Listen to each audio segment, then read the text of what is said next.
Taurus, Sun, Moon, Rising, and Venus placements, and of course, sa ating mga cross-watchers.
Alright, Taurus, umpisahan natin sa love and relationship aspect mo. You have the Queen of Cups and the Knight of Swords. So, Taurus, may malaking shift sa energy mo pagdating sa love. Ang Queen of Cups ay sumisimbolo ng isang malambot, nurturing at emotionally deep na connection, no?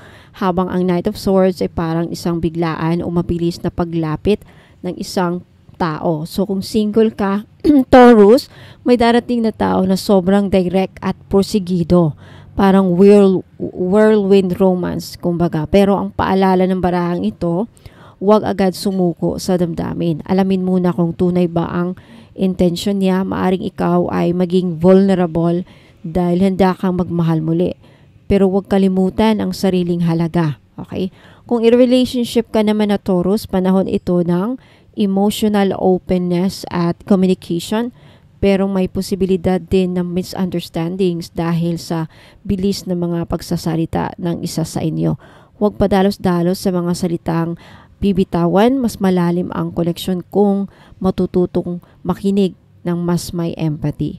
Okay, pagdating sa money and finances mo, Taurus, you have the Six of Pentacles and the Hangman. So, may tema ng give and take pagdating sa pera. Maaaring may darating na tulong pinansyal o ikaw mismo ang magiging blessing sa iba. Six of Pentacles is about financial balance, pero ang hangman ay nagpapakita ng delay or pause sa mga expected na kita o bayad. So, huwag magmadali sa paggastos, no, sa mga susunod na araw or linggo or buwan. Mas mainam ang discernment sa investments or pagkilatis muna. Kung may utang sa iyo, maaring matagal bago ito mabalik, pero darating din.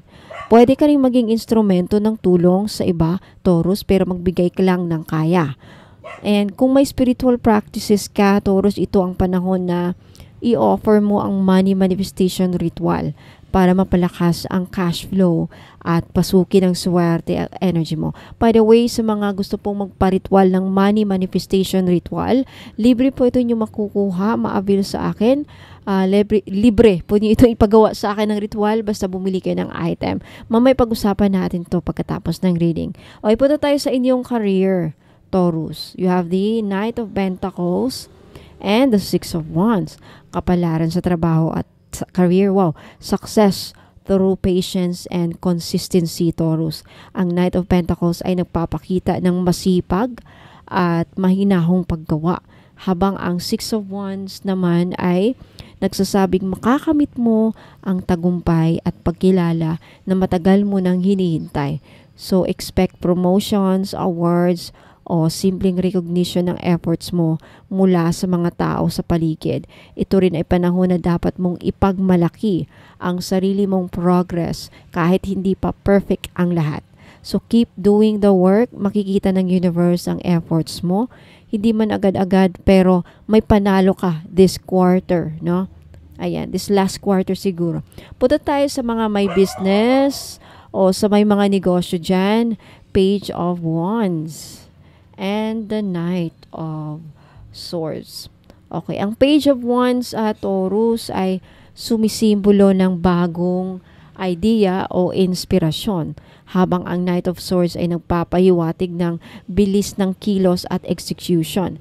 Kung may negosyo ka, Taurus, may bagong produkto, may campaign or strategy na gustong-gusto mong subukan at dapat lang, no? Pero warning, huwag basta-basta tumalon sa bagong idea without proper planning. Tandaan, hindi porket exciting ay laging successful. Gamitin mo ang analytical side mo bilang Taurus para hindi ma-overwhelm ng biglaang desisyon. So, this is a good time to launch a new online promo or product, expand to new platforms like Shopee, TikTok, and Shop. So, and rebrand your packaging or style, no? Ayan. Family and friendship punta tayo. You have the Queen of Cups and the Six of Pentacles. So, pagdating sa inyong family aspect, sa kapalaran ng pagdating sa iyong pamilya at mga kaibigan, mas magiging malapit ang puso mo sa pamilya mo this season. No? You're entering a phase of emotional maturity and generosity. So, maaaring ikaw ang magiging sandalan ng mga mahal mo sa buhay ngayong panahon na ito. Kung may family issue or tampuhan noon, malaki ang chance na magkakaayos kayo this last quarter. You will serve as the healer or peacekeeper ng iyong family. Kung parent ka, Taurus, mas magiging malapit ang bond ninyo ng anak mo. Okay. Next, you have, punta tayo sa inyong kalusugan, no? You have the Hangman and the Knight of Pentacles. Taurus, panahon ng pag-aalaga sa katawan at mental health. The Hangman suggests na baka may nararamdaman kang pagod or stagnation. Maaring hindi pa ito physical illness pero mental or emotional fatigue ang dahilan. So, mag-pause muna, magpahinga, try stretching, grounding at nature walks, no? Kung hindi umuulan, kumain naman sustansya at iwasan ang late night stress eating. Ang Knight of Pentacles ay paalala, Taurus, na healing comes in small but steady steps. So, hindi kailangang madaliin. Okay, punta tayo sa yung spiritual aspect. You have the Nine of Cups. Sa kapalaran ng spiritual na aspeto, napakaganda ng barangay ito, Taurus. The Nine of Cups is the card of emotional fulfillment. Answered prayers. Wow. At wish granted. So, maaring may mga hiling ka na spiritual in nature, peace of mind, protection, clarity, abundance, kung ano man yan, mga wini-wish ninyo, mga panalangin ninyo, no? Malapit mo nang maramdaman ang sagot mula sa universe. You are also being guided to trust your intuition sa panahon ngayon, Taurus. Kung nagpipray ka, nagme-meditate ka, may altar ka, this confirms na naririnig ka ng divine, naririnig ka ng Diyos. Okay, naririnig ka ng mga anghel at ng universe. So, posibleng signs na maranasan mo, parati kang nakakakita ng mga repeating angel numbers, mga angel numbers 111, 333, 444, 77, mga ganyan. Okay? And mga panaginip na very meaningful para sa iyo. And pagkakaroon ng sudden peace or happiness kahit walang dahilan. So, yan ang mga signs and symptoms na pinapakinggan ka. Pinapakinggan ng mga dalangin mo, Taurus. Okay, so again, Taurus, sa pag-ibig, huwag pa dalos-dalos. Mahalin muna ang sarili, okay? Sa pera, dahan-dahan, sa delay, dadaan sa delay, pero may darating na tulong sa inyo. Okay? Sa career, patuloy lang. Ipagpatuloy mo ang pagsisikap mo. May tagumpay sa dulo. Sa negosyo, kung may bagong idea, okay, consider it, pero dapat may plano ka. Okay? Sa pamilya, mas lalalim ang relasyon. Ikaw ang magiging healing bridge. Kumbaga, sa kalusugan, take good care of your body and mind. Rest is healing. Sa spiritual, malapit na matupad ang mga panalangin mo, Taurus, so stay connected. Okay, so ayan, Taurus, Sun, Moon, Rising, and Venus placement. Okay, iyan po ang mga energies na paparating sa inyo sa mga susunod na araw, linggo, or buwan. Let me know if nag-resonate po sa inyong reading. If you want to claim the energies na nabanggit ko dito, mag-leave kayo ng comment, napaka-importante. And if nagustuhan niyo po itong video na to, paki-like, at sa mga hindi pa nakapag-subscribe, mag-subscribe na po kayo at mag-follow para wala kayong ma-miss na mga upload next time. Sa mga humihingi po ng libreng ritual, kung ano man yan, cord cutting, abundance ritual, money flow, success sa career, kung ano man yan, okay, kausapin niyo po ako sa Facebook page, Bonum Magos PH, yung may blue check, verified na po ni Meta. Kausapin niyo ako kung ano yung mga problema ninyo at titignan ko kung anong ritual ang nararapat para sa mga sitwasyon na pinoproblema ninyo. Libre po yan, okay? Pag nakabili kayo ng mga item na ino-offer ko po dito sa YouTube. Kaya napaka-importante na wag muna kayong umalis. Panoorin nyo muna yung mga ino-offer ko ng mga item dito sa YouTube pagkatapos nitong reading. Okay? At i-take a screenshot. Take a screenshot of the item na gusto nyong bilhin at ipadala nyo sa Facebook page para makakuha kayo ng libreng item. Kasama na yun sa item na bibili ninyo. Now, sa bawat item, may libreng ritual. Kaya kung ang pinoproblema nyo tatlo, sa pera, sa family, sa trabaho, kailangan ninyo ng 3 ritual. So, 3 item din ang bibili nyo. Kung wala kayong item na mabili, for some reason, nasa ibang bansa kayo, hindi nyo maipadala dito sa Pilipinas, sa mga kamag-anak ninyo, pwede naman yung ritual lang ang kukunin nyo, pero may bayad. Kasi walang libre po. Okay? 1,000 pesos per ritual. Sa mga testimonials, sa mga feedbacks, kung gusto nyong malaman kung gaano ba ka-effective itong mga ginagawa ko, marami po akong maipoprovide na testimonial. Mag-scroll down lang po kayo sa Facebook page ko. Andun nyo po makikita ang mga iba't ibang testimonial na mga galing sa mga clients ko. Okay, ayan. So, maraming salamat po, Taurus. I hope to see you again next time. Wag muna kayong alis. Magbabalik po ako para sa mga items na in-offer ko na may libreng ritual. Ingat po and God bless. I'll be right back. Looking for the perfect spiritual gift or energy booster? Ito na ang sagot. Check out our crystal bracelet collection. My jade, fox charms, tissue, and mga rare gemstones combos na hindi mo basta-basta makikita. Pangregalo or pang self-love. Perfect ang bawat piraso sa collection na ito. Lahat ng bracelets or items meron ako ay may complete spiritual inclusions. Kasama dito private reading, libre na ang distance Reiki healing and mga ipaparitwal ninyo. Pwede for love, money, protection, health, and success. At may freebies pa. Okay, visit my Facebook page, Bonum Magos PH, to see the full collection at magtanong kung ano ang swak sa energy mo.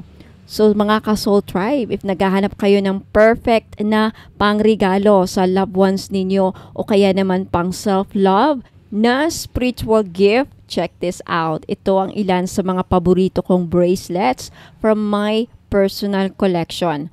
Okay?